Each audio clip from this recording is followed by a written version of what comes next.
Next आते हैं ethylene भी। तो अगेन इथाइलिन क्या है, हमारा फ्रूट राइपनिंग हार्मोन है। क्या ये भी फ्रूट राइपनिंग करता था? मैंने कहा था ये भी फ्रूट राइपनिंग करता है। जब तक इथाइलिन नहीं बनेगा फ्रूट राइपनिंग नहीं होगी। ठीक है, यानी कि राइपनिंग का जो काम है वो यहाँ पर इथाइलिन करेगा, ये भी का इसमें कोई रोल ही नहीं है। गैसिस नेचर अकेला हार्मोन आया है जिसका नेचर क्या गैसिस है। स्ट्रक्चर आप याद कर सकते हो, ये स्ट्रक्चर आपकी CS2 डबल बॉन्ड CS2। ठीक है, ये ऊपर दिख रही है कार्बन डबल बॉन्ड कार्बन, दो हाइड्रोजन। ये स्ट्रक्चर हो जाएगा आपकी थाइलिन की। सिंपल है, ये तो याद कर सकते हो स्ट्रक्चर।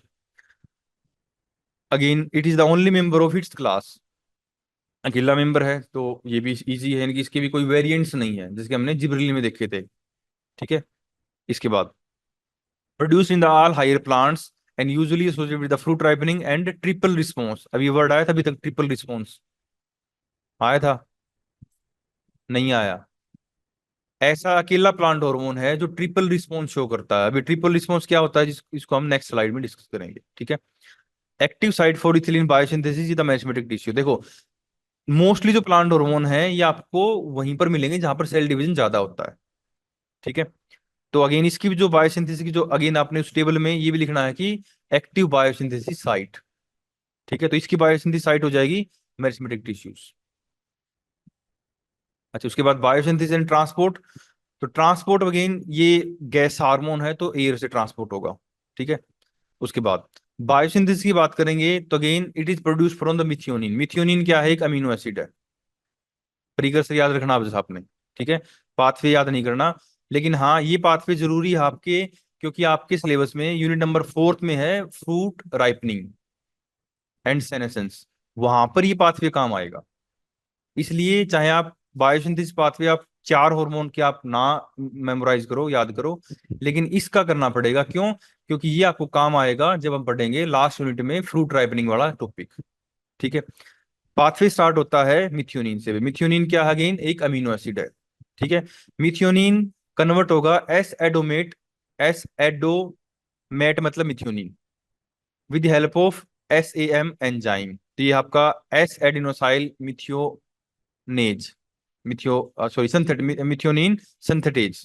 ठीक है, तो ये आई थिंक ये फुल फॉर्म है एस एडोमेट सिंथेटेज। ये SAM की फुल फॉर्म है यहाँ पर एस एडिनोसाइल मिथियोनिन। आगे आप सिंथेटेज लगा दोगे तो सिंथेटेज लग गया तो ATP है वो बर्न हो जाएगी यहाँ पर। ठीक है, first step methionine amino acid है, एस एडिनोसाइल मिथियोनिन सिंथेटेज से। तो जो एस एडिनोसाइल ये बनेगा आपका एस एडिनोसाइल मिथियोनिन, ये प्रोडक्ट बन जाएगा आपका एस एडिनोसाइल। शॉर्ट में इसको एस एडोमेट कह देते हैं। ठीक है, आप पूरा नाम लिखना चाहो तो आप ये लिख सकते हो एस एडिनोसाइल मिथियोनिन। ठीक है, इसके बाद एस एडिनोसाइल मिथियोनिन है ये कन्वर्ट होगा with help of ACC synthetase भाई। ACC आपका अमीनो साइक्लोप्रोपेन 1 कार्बोक्सिलिक एसिड। ठीक है, अमीनो साइक्लोप्रोपेन 1 कार्बोक्सिलिक एसिड से कन्वर्ट हो जाएगा ACC के अंदर, यानी कि अमीनो साइक्लोप्रोपेन 1 कार्बोक्सिलिक एसिड बन जाएगा आपका। ठीक है, यानी कि सिंथेटेज को आपने हटा देना है और ACC आपका बन जाएगा जस्ट सिंपल। ठीक है, ACC फिर बाद में नेक्स्ट एंजाइम है ACC ऑक्सीडेज भाई। यहाँ पर क्या होगा? ऑक्सीडेशन होगा, ऑक्सीजन इन्वॉल्व होगी, और जो ACC है ये आपका हमारी जो इथिलीन है गैस है उसके अंदर कन्वर्ट हो जाएगा। तो अगेन अगेन जो लास्ट स्टेप है इसको रेट लिमिटिंग स्टेप भी कहते हैं। इसमें अगेन ये प्रेजेंस ऑफ ऑक्सीजन इसको चाहिए, और जो ACC है ये रैपिडली कन्वर्ट हो जाता है इसमें इसमें आपका इथिलीन के अंदर with the help of enzyme ACC oxidase. ठीक है, और इस पूरे साइकिल को बोला जाता है यांग साइकिल भाई। याद रहे तो ठीक है, नहीं तो कुछ ज्यादा जरूरत नहीं, बट ये इसका जो साइकिल है पाथवे जो है इसको बोला जाता है यांग साइकिल। और ये इधर से भी ये वाला आपने नहीं करना, यानी कि जो एसिडोमेट है ये वापिस इस साइकिल से वापिस मिथ्योनिन में रिसाइकल्ड हो जाता है। लेकिन आपने ये जो पाथवे मैंने नीचे वाला बताया है आपने इसको मेमोराइज करना है। हो जाएगा? फिर से बताऊं? ठीक है, प्रीकर्सर तो याद रखना ही रखना है प्रीकर्सर। उसके बाद एस एडोमेट मिथियोनिन सिंथेटेज क्या बनेगा? एस एडोमेट मिथियोनिन, एस एडोमेट मिथियोनिन से ACC सिंथेटेज से ACC, ACC stand for amino cyclopropane 1 carboxylic acid. ठीक है। फिर ACC ऑक्सीडेज से इथिलीन डायरेक्ट। नेक्स्ट आते हैं फंक्शंस भाई। तो ट्रांसपोर्ट में कुछ ज्यादा है नहीं क्योंकि गैस हार्मोन है, ठीक है, तो एयर से ट्रांसपोर्ट हो जाएगा। नेक्स्ट आते हैं फंक्शंस।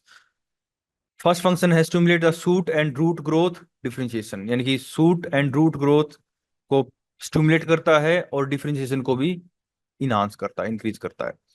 ट्रिपल रिस्पॉन्स को शो करता है, अगेन इसका मेन फंक्शन है ट्रिपल रिस्पॉन्स। ठीक है, ट्रिपल रिस्पॉन्स आपको देखने को मिलता है जब आप पी सीडलिंग्स के अंदर, ठीक है, अगर पी सीडलिंग्स को ट्रीट करते हो इथिलीन से, तो आपको यहाँ पर तीन अलग अलग जो ग्रोथ फिनोमिना हो देखने को मिलेंगे। उनमें से नंबर वन है इंटरनोडल इलोंगेशन। आपको इंटरनो जो नोड इलोंगेशन है वो क्या हो जाएगी, इनहिबिट हो जाएगी। यानी कि जो इंटरनोड है, ठीक है, नोड के बीच में जो रीजन होगा ये इंटरनोड होगा, और ये क्या रहेंगे हमारी नोड, और ये हमारी इंटरनोड। तो जो इंटरनोड है इसकी जो ग्रोथ है वो रुक जाएगी। ठीक है। दूसरा रीजन बता दिया, स्टेम थिकनेस बढ़ेगी, तो लेंथ बढ़ जाए, लेंथ जो है वो डिक्रीज होगी, लेकिन जो थिकनेस है वो बढ़ जाएगी।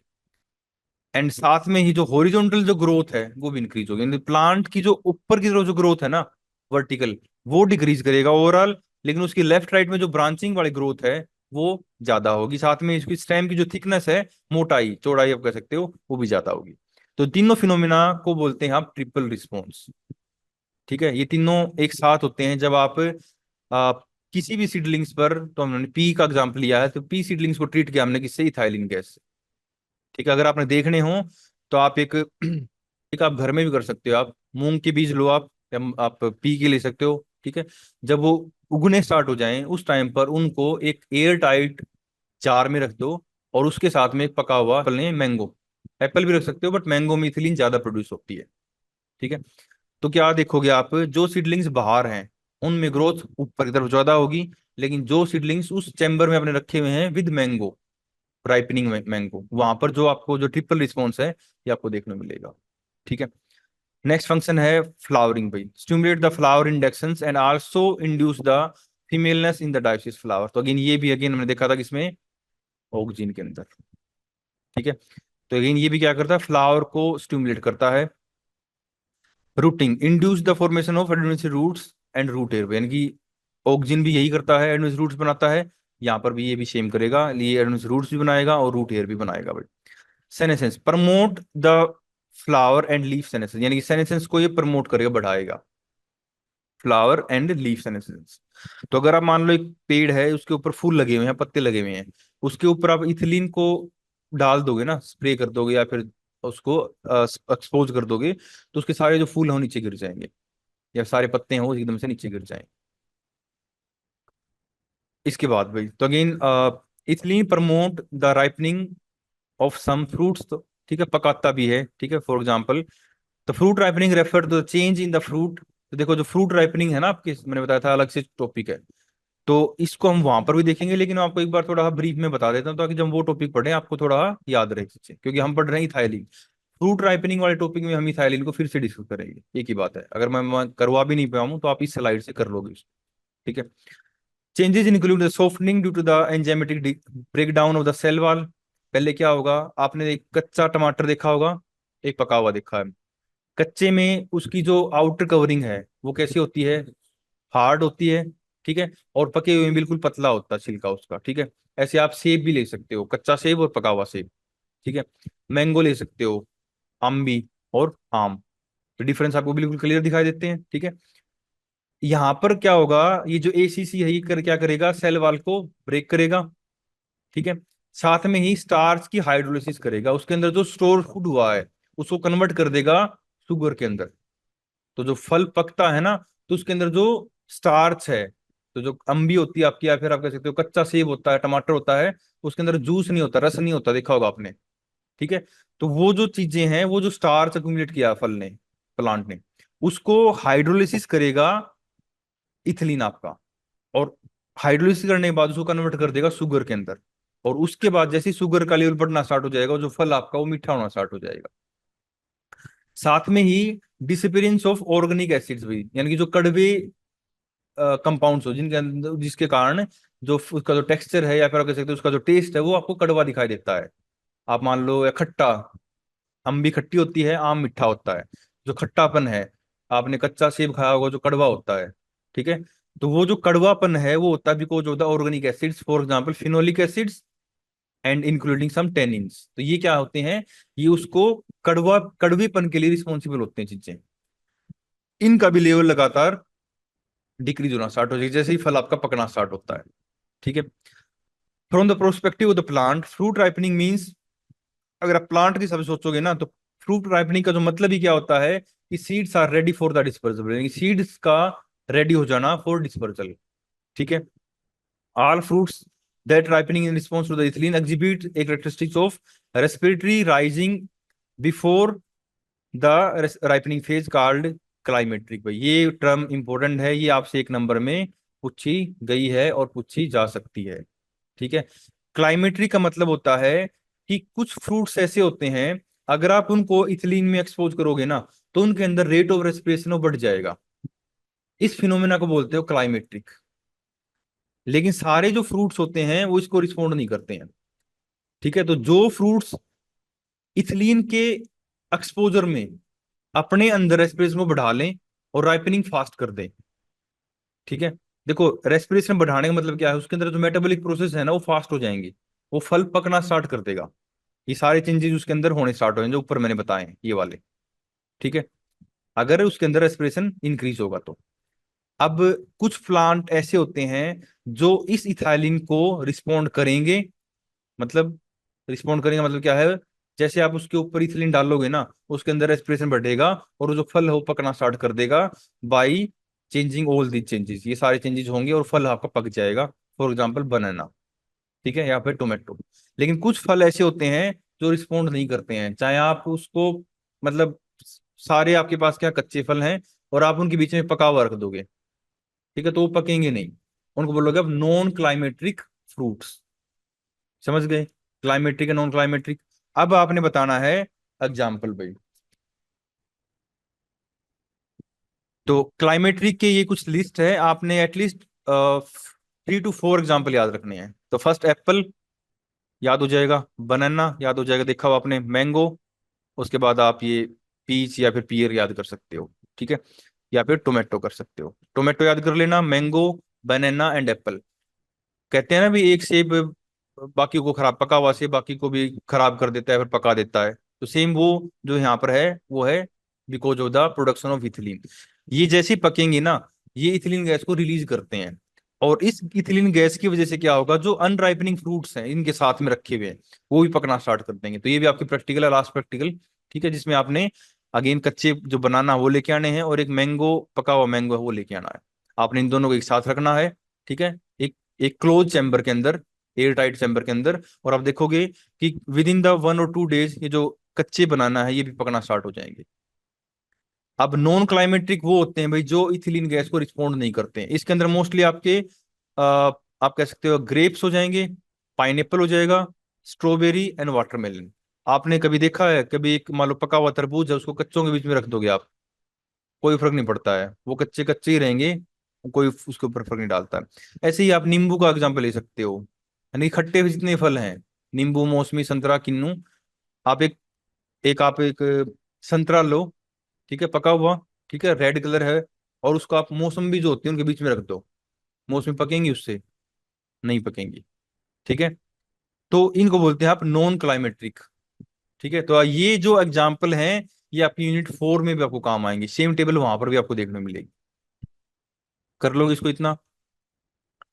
नेक्स्ट भाई, इथिलीन इंड्यूस द लीफ इपिनेस्टी। इपिनेस्टी होता है लीफ का मुड़ जाना, बेंड हो जाना, ठीक है। तो downward curvature of the leaf that occur when the upper side of petiole is grow. अगर मान लो लीफ है, ठीक है, अगर मैं कहूं कि यहाँ पर इसके जो अपर वाली जो सेल्स है ना इनके अंदर ग्रोथ ज्यादा होगी, तो सिंपल सी बात है लोअर वाले में ग्रोथ होगी नहीं, तो अपर वाले में ग्रोथ ज्यादा होगी तो क्या होगा, ये ग्रोथ ऐसे आएगी नीचे की तरफ और अल्टीमेटली लीफ हो बैंड हो जाएगी। इसको बोलते हैं लीफ इपिनेस्टी, ठीक है। तो इस फिनोमेना बोल तो again a variety of stress conditions such as the salt stress हो या फिर पैथोजन इन्फेक्शन हो increase the ethylene production. Again मैंने बताया था एबीए और इथिलीन दोनों ही दोनों क्या हैं, आपके स्ट्रेस हार्मोन है, ठीक है। तो चाहे स्ट्रेस साल्ट की वजह से हो, चाहे कोई पैथोजन उस लीफ को खा रहा हो, उस केस में क्या होगा, जो इथिलीन प्रोडक्शन है वो प्लांट इंक्रीज कर देगा अपने अंदर। ठीक है। And also induce the epinasty, ethylene and high concentration of the oxygen induce the epinasty. तो अगेन इथिलीन का प्रोडक्शन बढ़ेगा स्ट्रेस में, साथ में प्लांट के पास क्या है, ऑलरेडी नेचुरली ऑक्सीजन है, दोनों मिलकर क्या करेंगे, इपिनेस्टी को परफॉर्म करेंगे और लीफ कर्ल होनी स्टार्ट हो जाएंगे। It has been now established that the auxin act as indirectly by the inducing the ethylene production। तो अगेन यहाँ पर जो मेन रोल है वो क्या है इसका, इथिलीन का है, बट ऑक्सिन क्या करता है, इनडायरेक्टली उसको, मतलब इथिलीन के प्रोडक्शन को बढ़ाता है, खुद डिक्रीज कर जाएगा और इथिलीन के लेवल को इंक्रीज कर देगा। तो इस तरीके से यानी कि नॉर्मल स्ट्रक्चर आप देख सकते हो, ये अपर सरफेस है और नीचे आप लोअर सरफेस देख सकते हो। तो अपर सरफेस ये वाली डार्क ग्रीन, यहाँ पर क्या होगा, जो अपर साइड में जो सेल्स है ना, इनकी ग्रोथ ज्यादा होगी, लोअर में ग्रोथ नहीं होगी, तो जो लीफ हमारी वो कर्ल हो जाएगी, जिसके आपको थोड़ा बहुत ये इनमें भी दिखाई दे रहा है। ठीक है। इसके बाद भाई, ethylene induce the lateral cell expansion, मैंने बताया था लेटरल, लेफ्ट राइट में जो ग्रोथ है उसको बढ़ाएगा, ट्रिपल रिस्पॉन्स में बताया था। हॉरिजॉन्टल ग्रोथ, या फिर जो बताया था ना मैंने पॉइंट आपको, स्टेम थिकनेस को बढ़ाएंगे ये वाला। ठीक है। तो ये कैसे परफॉर्म करते हैं ये, ethylene change the growth pattern in the seedling by reducing the rate of elongation and increasing the lateral expansion. भाई तो यहाँ पर आप देखोगे ये नॉर्मल सीडलिंग है, और आप यहाँ पर देखोगे तो ये जो, ये देख रहे हो आप यहाँ पर हम क्या कर रहे हैं, इथिलीन कंसेंट्रेशन को इस साइड बढ़ा रहे हैं। यहाँ पर बिल्कुल नहीं है 0.00, यहाँ पर आ जाएंगे तो 0.8 ppm आपने क्या डाल दी है यहाँ पर, इथिलीन को इस सीडलिंग के ऊपर डाल दी है। ये अलग अलग सीडलिंग है, 5 अलग अलग हैं। यहाँ पर हमने इथिलीन नहीं डाली पहले वाले में, तो नॉर्मल फिनोमिना, नॉर्मल जो स्टेम बढ़ रही है। सेकंड वाले में क्या हुआ, हमने 0.1 ppm इथिलीन डाल दी, तो यहाँ पर क्या होगा, सीडलिंग स्टॉप इलोंगेटिंग, भी ऊपर की तरफ बढ़ना स्टार्ट अपना रोक देगा ये। ग्रोथ तो हुई बट इतना नहीं हो जितना नॉर्मली कंपेरिजन में। थर्ड केस में देखा आपने, आपने जब कंसंट्रेशन और ज्यादा बढ़ाई थी, 0.2 कर दी, अब यहाँ पर आप देखोगे सीडलिंग स्टेम थिकनेस, यहाँ पर देखोगे स्टेम में थिकनेस आपको नोटिस हो रही होगी। फोर्थ वाले सीडलिंग में क्या किया आपने, कंसंट्रेशन को और ज्यादा इंप्रूव इंक्रीज कर दिया, यहाँ पर क्या हुआ, और ज्यादा थिकनेस हुई, और ये कंप्लीटली हॉरिजॉन्टल जो ग्रोथ है लेफ्ट राइट में उसको परफॉर्म कर रहे हैं, मतलब ऊपर नहीं बढ़ रहे, लेफ्ट और राइट में इनकी जो ग्रोथ है वो ज्यादा होगी। और लास्ट में अगेन क्या है, जब आपने कंसंट्रेशन को और ज्यादा इंक्रीज कर दिया तो again seedling stem bend and forming a hook with, again completely bend हो जाएगी इस तरीके से, यानी कि इसकी ग्रोथ अब ऐसे ऊपर की तरफ ना होके या तो इधर होगी या फिर इधर होगी। ठीक है। leading to a swelling of the region in the below the hook region. In Aerodromes, triple response consists of inhibition and swelling of the hypocotyle, inhibitions of the root elongations, and X aggregations of the apical hook। तो again ये जो तो किस तरीके से देखो, जो ethylene है और जो, यानी कि कहा ना कि बिलेटरल जो एक्सपेंशन करता है इथिलीन। ठीक है। तो यहाँ पर क्या करेगा, मान लो यहाँ पर क्या है कि न्यूली फॉर्म्ड सेल ले ली इन्होंने आपने। ठीक है। अगर आप इथिलीन देते हो तो इसके अंदर ये क्या करता है कि जो सेल डिवीजन, जो सेल वाल होती है उसके अंदर किससे मिलकर बनती है, माइक्रोफाइब्रिल से बन के बनती है, उनका जो ओरिएंटेशन होगा ना वो रैंडम कर देगा अगर आप इथिलीन में एक्सपोज करते हो उस न्यूली फॉर्म्ड सेल को तो। लेकिन अगर आप इस न्यूली फॉर्म्ड सेल को आप जिबरेलिन के साथ एक्सपोज करते हो तो जिबरेलिन क्या नॉर्मल ग्रोथ हार्मोन है। ठीक है। तो यहाँ पर क्या होगा, नॉर्मली आपको ट्रांसफर ओरिएंटेशन ऑफ माइक्रोफाइब्रिल दिखाई देगा, तो यहाँ पर क्या होगी, इसकी वजह से जो लॉन्गिट्यूडनल ग्रोथ है ये ज्यादा होगी। ठीक है ना, आप कैसे वर्टिकल ग्रोथ ज्यादा होगी। लेकिन अगर आपने मान लो इथिलीन को अप्लाई कर दिया इस न्यूली फॉर्म्ड सेल के ऊपर, तो उससे क्या होगा, ये क्या करेगा, इस जो डिवाइड, अब ओबीसी बात है, एक सेल से क्या होगा, लगातार सेल डिवीजन होगा, 2 4 6 8 10 12, ऐसे नहीं, 2 4 8 8 16 32 64, इस तरीके सेल डिवीजन होगा। अब वो जो सेल डिवीजन हो रहा है ना, अगर उसके उन सेल की वाल में, ठीक है, सेल वाल में की बनती है सेलुलोज माइक्रोफाइब्रिल से, उनको, उनका जो ओरिएंटेशन आप, वो आप टेढ़ा मेढ़ा कर दो।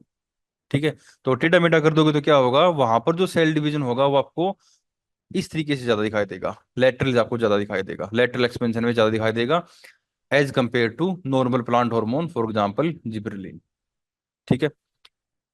तो इस तरीके से ये क्या करता है, जो ट्रिपल रिस्पॉन्स है, तो during the seedling triple response to the ethylene the transfer pattern of the microtubule gradients is disturbed and microtubule switch over to longitudinal. तो अगेन यहाँ पर क्या होगा, जो माइक्रोट्यूबुल्स का जो ओरिएंटेशन होता है ना, ये डिस्टर्ब हो जाएगा तरीके से, ठीक है। And they switch to over a longitudinal, यानी कि पहले क्या था लॉन्गिट्यूडल, पहले क्या था उनका अरेंजमेंट इस तरीके से थी। तो सेल डिवीजन होगा तो ग्रोथ ऊपर की तरफ बढ़ेगी।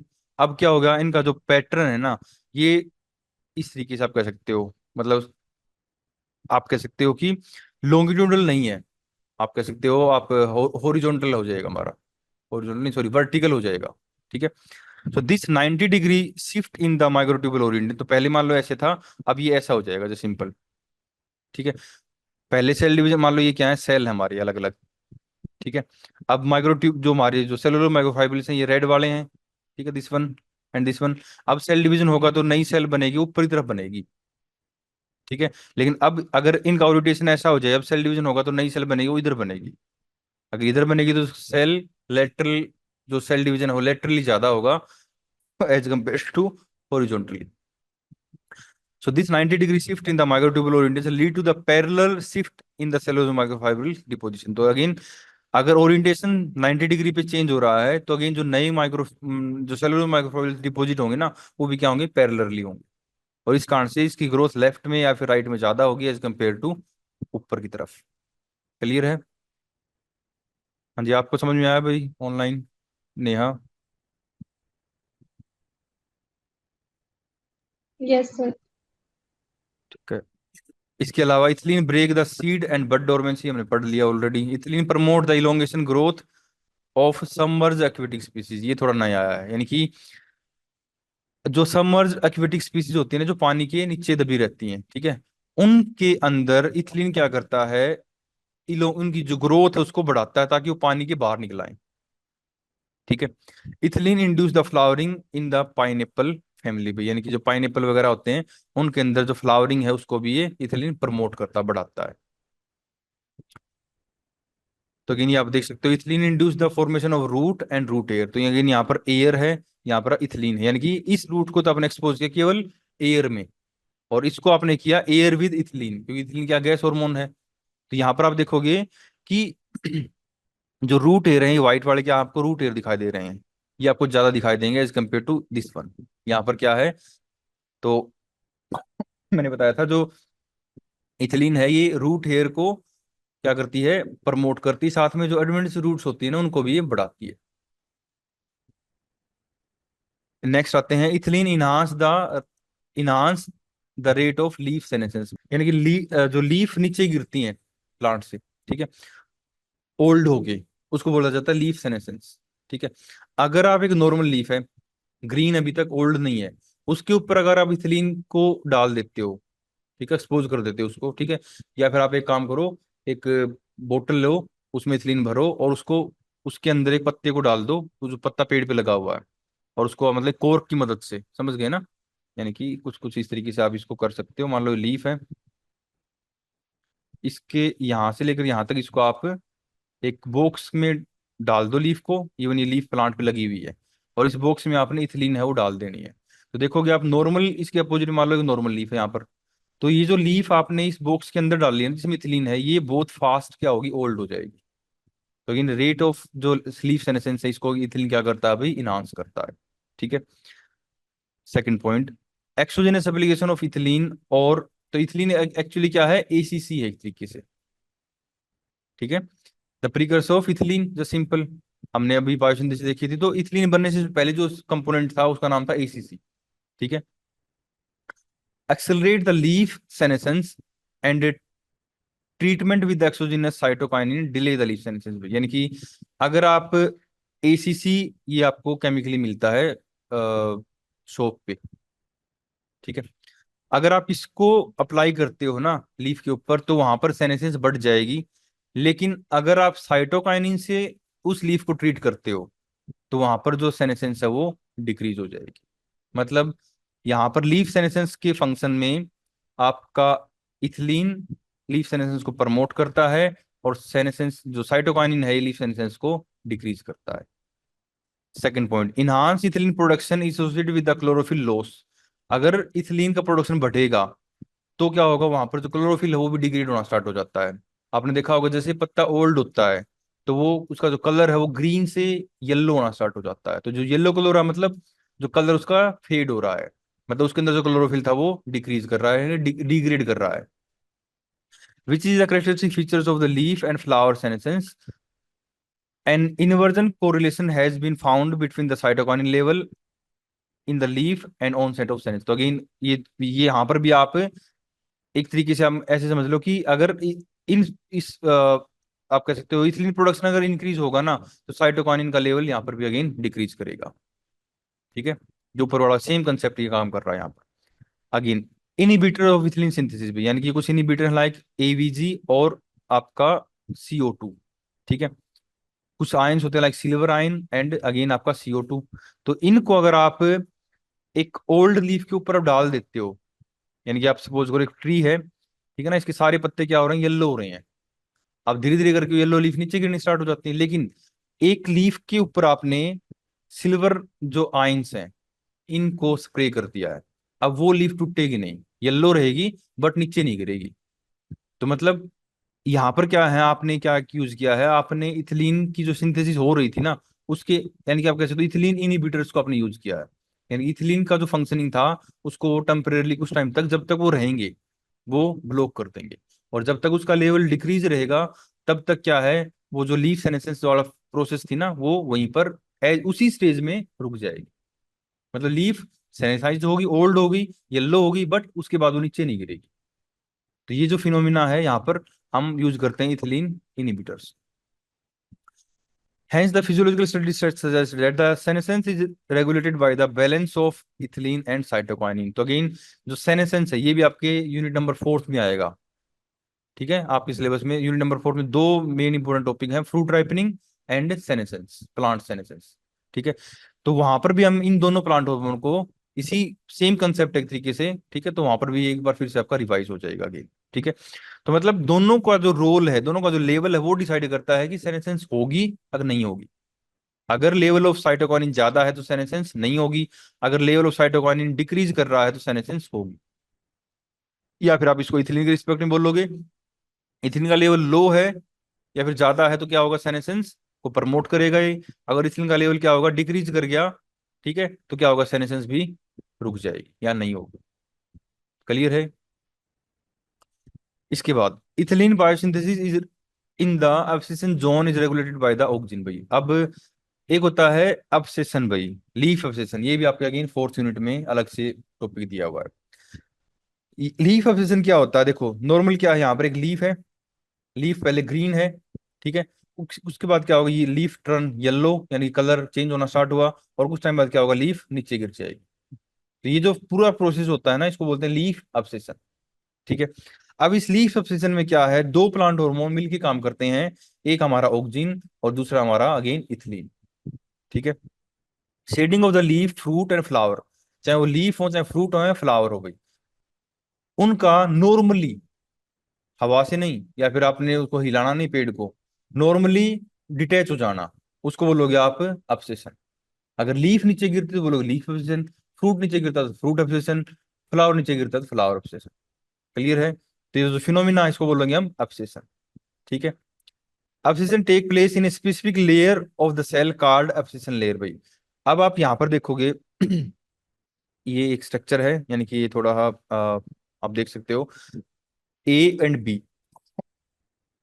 ये जो फोटो है ना ये एक्चुअली किसकी है, यहाँ पर जो पेटियोल होता है उसकी फोटो दिखा रखी है। मतलब अगर मान लो मैं यहाँ पर लीफ बनाता हूँ, इस तरीके से सपोज करो लीफ है, और यहाँ पर ये क्या है, इसका पेटियोल है, जिसमें petiole is the leaf lamina, इधर वाला।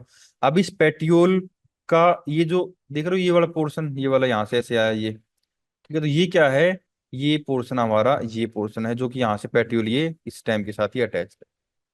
ठीक है, अब यहाँ पर क्या बनता है, जब एब्सेशन होता है तो क्या होता है, पेटियोल की कुछ सेल्स होती है ना वो डिग्रेड करनी स्टार्ट हो जाती हैं, या आप कह सकते हो वो डिग्रेड ही बोलेंगे वैसे तो, ठीक है, मतलब टूटना कह सकते हो, कमजोर होना स्टार्ट हो जाती है सिंपल।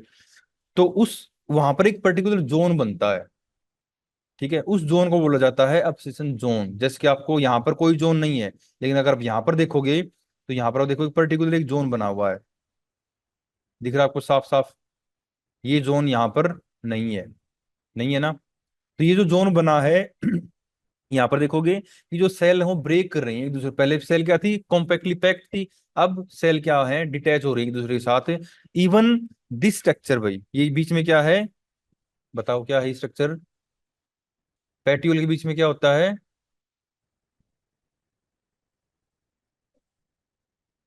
पेट्यूल के बीच में, पेट्यूल का सेक्शन काटा आपने, टीएस काटा है, उसके बीच में क्या होगा। हाँ जी, ऑनलाइन बच्चे आप बताओ, मानसी, नेहा, रूबी, सिमरन, यहाँ पर क्या चीज दिखा रखी है ये, इस, यहाँ पर, इस जगह पर। कैम्बियम होगा सर। नहीं, कैम्बियम नहीं है, यहाँ पर दिखा रखा है इसका, बताएगा कोई, इसकी मिड ड्रिप दिखा रखी है, इसका वस्कुलर बंडल दिखा रखा है जहां पर इसके जाइलम फिलोएम होते हैं। सिंपल सी बात है, पत्ते में आप देखोगे यहाँ से आगे तक जाती है ये मिड ड्रिप जिसको बोला जाता है, तो ये कनेक्ट होती है पेट्यूल के साथ, पेट्यूल में मिड ड्रिप में क्या है, जाइलम फिलोएम होते हैं आपके, तो सेंटर में क्या होंगे, सिंपल सी बात है, जाइलम फिलोएम होंगे, वस्कुलर बंडल दिखा रखे हैं। तो ये भी क्या है, पहले क्या है इसकी जो पैरेंकाइमेटस सेल्स हैं, यहाँ पर हमारी पैरेंकाइमेटस सेल्स हो जाएंगी, यहाँ पर इसका मिड रिप जोन आ जाएगा जिसमें हमारे जाइलम फिल्म होते हैं। इवन दीज जाइलम फिल्म की जो ट्यूब्स होती हैं जो कि हार्ड होती है नेचर में, वो भी ब्रेक हो जाती हैं। तो पहले इसके जो सॉफ्ट टिश्यू है, upper side and lower side में जो पैरेंकाइमेटस सेल्स हैं, पहले वो डिग्रेड होती हैं, उसके बाद इसमें जो इसका जो मिड रिप वाला जोन है, उसके अंदर भी जो सेल्स हैं वो डिग्रेड होना स्टार्ट हो जाती हैं, ठीक है। और यहाँ पर क्या है, अलग अलग जो एंजाइम्स होते हैं ना, वो काम करते हैं। लाइक फॉर एग्जांपल क्यूटीन को डिग्रेड करने के लिए क्या हो जाएगा, क्यूटीनेज हो जाएगा, ठीक है। प्रोटीन को डिग्रेड करने के लिए प्रोटीनेज एंजाइम हो जाएगा, ठीक है। सेलुलोज होता है सेल वॉल में, उसको डिग्रेड करने के लिए सेलुलेज एंजाइम हो जाएगा। तो डिफरेंट जो एंजाइम्स होते हैं ना, उनका जो बायोसिंथेसिस, उनका जो प्रोडक्शन है, वो यहाँ पर इंक्रीज हो जाता है। और ये कौन करता है, अगेन इथिलीन करती है। The abscission layer is formed, which is become morphologically and biochemically different during the organ development भाई। तो अगेन ये जो लेयर आपको बिल्कुल अलग दिखाई देगी एज कम्पेयर टू बाकी टिश्यू, ठीक है। Weakening of the cell wall at the abscission layer depend upon the cell wall degrading enzyme, for example cellulase, for example polygalacturonase, ठीक है। तो ये इसके अलावा आप क्यूटिनेज बता सकते हो, अलग अलग प्लांट हॉर्मोन्स होते हैं, एंजाइम होते हैं सॉरी, जो कि क्या करते हैं, उनका लेवल यहाँ पर बढ़ जाएगा इस पर्टिकुलर जोन में, इस जोन में जिसको नाम है हमारा एब्सेशन जोन। और जब इस जोन में इन particular cell wall degrading enzyme का लेवल बढ़ जाएगा तो क्या होगा, ये एंजाइम क्या करेंगे, उन सेल को डिग्रेड करना स्टार्ट कर देंगे, मतलब उनको मारना स्टार्ट कर देंगे, तोड़ना स्टार्ट कर देंगे। तो अल्टीमेटली वो जो सेल है वो टूट जाएंगी और एक पर्टिकुलर जो लेयर है वो डेवलप हो जाएगी, इसको बोला जाता है एब्सिशन लेयर, ठीक है। इसके बाद तो ये जो लेयर है भाई, इसको मेन बनाता कौन है, ये जो एंजाइम का प्रोडक्शन बढ़ा, हमने देखा कि यहाँ पर क्या है कि जो level of different degrading enzyme है, वाल डिग्रेडिंग एंजाइम, इनका लेवल क्या हुआ, इंक्रीज हुआ है, ठीक है। तो इनके इनके लेवल को इंक्रीज कौन कर रहा है, अगेन इथिलीन कर रहा है, ठीक है। अगर मैं आपको थोड़ा ये जूम करूं यहाँ पर इस फोटो को, यहाँ से देखो, during the formation of efficient layer, दिख रहा है ना, दिख रहा है, ठीक है। इन दिस केस, तो अगेन ये इन्होंने प्लांट लिया है ज्वेल वीड का, ये वीड का एग्जांपल लिया है, ठीक है। इम्पेंडेंस नाम इसका बोटिंग नेम है। 2 or 3 row of the cells of in the abscission zone a undergo cell wall break down because of increase level of wall hydrolytic enzyme. तो बी में आपने देखा था यहाँ पर, तो वाल हाइड्रोलिटिक एंजाइम है वो, उनका लेवल बढ़ गया है, resulting the protoplast round up and increasing the volume pushing apart the xylem tracheids facilitating the separation of leaf from the stem. तो अल्टीमेटली क्या होगा, जो लीफ है इधर वाली पोर्शन क्या हो जाएगा, हमारा लीफ हो जाएगा, इधर क्या रह जाएगी, स्टेम रह जाएगी, ठीक है। तो दोनों का दोनों क्या हो जाएगा, सेपरेट हो जाएंगे अल्टीमेटली।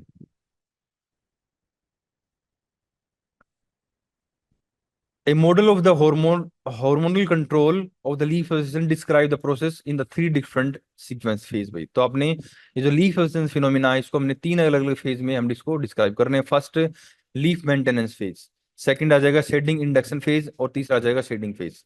तो फर्स्ट में क्या होगा, देखो leaf maintenance, prior to the, यानी कि आप इनको पता है प्लांट को कि भाई ये जो लीफ है ना ये ओल्ड होनी स्टार्ट हो गई है, तो जैसे वो ओल्ड होगी, अगेन वो उसके अंदर जो कुछ मैक्रोन्यूट्रिएंट्स हैं या फिर माइक्रोन्यूट्रिएंट्स हैं, उनका क्या होगा, मोबिलाइजेशन होगा, अब अगेन मैंने कल भी आपसे पूछा था कि किन किन माइक्रो और मैक्रो न्यूट्रिएंट्स का मोबिलाइजेशन पॉसिबल होता है, वो आपको आनी चाहिए। ठीक है, तो यहाँ पर क्या होगा, लीफ जैसे ही कुछ सिग्नल उसको मिलते हैं ना कि भाई अब सब्सटेंस ओल्ड हो गई है, अभी नीचे गिरने वाली है, येलो हो जाएगी सिंपल पहले तो उस टाइम पर क्या होगा, इसके अंदर जो मिनरल्स हैं, यहाँ पे लिखा नहीं है, ठीक है, उसके अंदर क्या होगा, जो अलग अलग मिनरल्स हैं उनका रीलोकलाइजेशन होना स्टार्ट हो जाता है। ठीक है, यानी कि वो यहाँ से जो दूसरा जो नई डेवलपिंग लीफ है उसकी तरफ जाना स्टार्ट कर देंगे। साथ में ही इस ओल्ड लीफ के अंदर जो प्लांट है अपने जो वेस्ट प्रोडक्ट्स हैं, नाइट्रोजन जो वेस्ट प्रोडक्ट्स होते हैं, उनको लोड करना स्टार्ट कर देता है। ठीक है, इसके अलावा leaf remain healthy and fully functional in the plant, यानी कि बिफोर द आप कह सकते हो अब्सेशन, तब तक आपको लीफ बिल्कुल हेल्दी दिखाई देगी, मतलब चलो वो ओल्ड हो रही है बट वो हेल्दी है। ठीक है, a gradient of oxygen, sorry oxygen from the leaf blade into the stem maintain the abscission zone in the non sensitive stage भाई। जब तक लीफ में अब्सेशन जोन नहीं बना है, ठीक है, पेटियोल में, तब तक उस लीफ के अंदर जो लेवल ऑफ ऑक्सीजन ऑक्सीजन है ना, ये हाई रहेगा। और जब तक लेवल ऑफ ऑक्सीजन हाई रहेगा वो लीफ डिटैच नहीं होगी। ठीक है, सेकंड फेज आती है हमारी शेडिंग इंडक्शन फेज। इस फेज में क्या हो जाएगा, इस ऑक्सीजन का लेवल डिक्रीज करना स्टार्ट होगा और इथिलीन का लेवल यहाँ पर बढ़ना स्टार्ट कर देगा। रिडक्शन और reversal in the oxygen gradient from the leaf and normally associated with the leaf senescence cause the abscission zone and become sensitive to the ethylene भाई। यानी कि जैसे ही ऑक्सीजन का लेवल डिक्रीज हुआ ना, एब्सिशन जोन बनना स्टार्ट हो जाएगा, और जैसे ही वो बनना स्टार्ट हो जाएगा, वहां पर जो सेल हैं they become sensitive to the ethylene. ठीक है, यानी कि जब तक ऑक्सीजन का लेवल प्रॉपर था, तब तक वो जो सेल हैं वो ऑक्सीजन को रिस्पॉन्ड, सॉरी इथिलीन को रिस्पॉन्ड नहीं करती थी।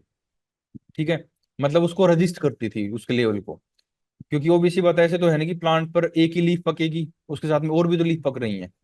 ठीक है, तो वो जो गैस हार्मोन है, तो जब वो उससे टकराता था लीफ से, तब उसके ऊपर कोई इफेक्ट नहीं होता था। क्यों? क्योंकि उस टाइम पर, उस स्टेज में, ठीक है, बिफोर द सेनेसेंस आप कह सकते हो, उस टाइम पर उस पेट्योल में या फिर उस लीफ के अंदर लेवल ऑफ ऑक्सीजन हाई था। तो जब तक लेवल ऑफ ऑक्सीजन हाई रहेगा, they the cell of the abscission zone become insensitive to the ethylene. लेकिन जैसे ही ऑक्सीजन का लेवल डिक्रीज हुआ, they become sensitive to the ethylene. और जैसे ही वो सेंसिटिव होगी, मतलब अब वो उसको रिस्पॉन्ड करेंगी, और जैसे ही रिस्पॉन्ड करेंगी, दे प्रमोट या फिर they form A abscission zone ultimately, यानी कि जो शेडिंग प्रोसेस है वो स्टार्ट हो जाएगी। तो इसको पढ़ेंगे हम, the treatment that enhance the leaf senescence में promote the abscission by the interfering with the oxygen synthesis and transport in the leaf. Third जो फेज इसके बाद शेडिंग फेज में, the sensitized cell in the absorption zone respond to the even the low concentration of endogenous ethylene। अगर उस पत्ते में थोड़ा भी इथिलीन बनना स्टार्ट हुआ ना, उसको भी वो जो सेल्स हैं absorption जोन वाली वो रिस्पॉन्ड करना स्टार्ट कर देंगे। बाहर से इथिलीन आ रही है एयर में, उसको तो करेंगे ही करेंगे। इवन उस पत्ते के अंदर, क्योंकि लीफ ओल्ड हो चुकी है, ऑक्सीजन का लेवल डिक्रीज कर चुका है, तो उस टाइम पर यहाँ पर जो लो एंडोजिनस लेवल है ऑक्सीजन का, उसको भी क्या करेंगे, जो ऑब्सेशन जोन के अंदर जो सेल्स है ना वो रिस्पॉन्ड करेंगी। और अगर रिस्पॉन्ड करेंगे तो सिंपल सी बात है, वहां पर जो अलग अलग जो सेल वाल डिग्रेडिंग एंजाइम है उनकी क्या होगी, सिंथेसिस होगी। और अगर उनकी सिंथेसिस होगी तो सिंपल सी बात है, सेल वाल क्या होगी, डिक्रीड डिक्रीड आप कह सकते हो डिग्रेड होगी। ठीक है, और अल्टीमेटली वहां पर जो लीफ है वो शेड हो जाएगी। तो इस तरीके से जो पूरा कंसेप्ट है ये यहाँ पर काम करता है। तो फर्स्ट फेज थी लीफ मेंटेनेंस फेज, शेडिंग आ जाएगी, शेडिंग इंडक्शन फेज, और थर्ड आ जाएगी हमारी शेडिंग फेज पे। तो अगर आपने इसको देखना हो, ऑब्सेशन जोन को देखना हो आपने, तो आप एक पीपल का पत्ता नीचे गिरता है ना नेचुरली, उसको उठा के देखना, पेट्यूल को देखना ध्यान से, उसके इधर भी आपको, यहाँ पर भी, और इवन यहाँ पर भी एक एक अलग से एक प्रोडक्टिव लेयर आपको दिखाई देगी।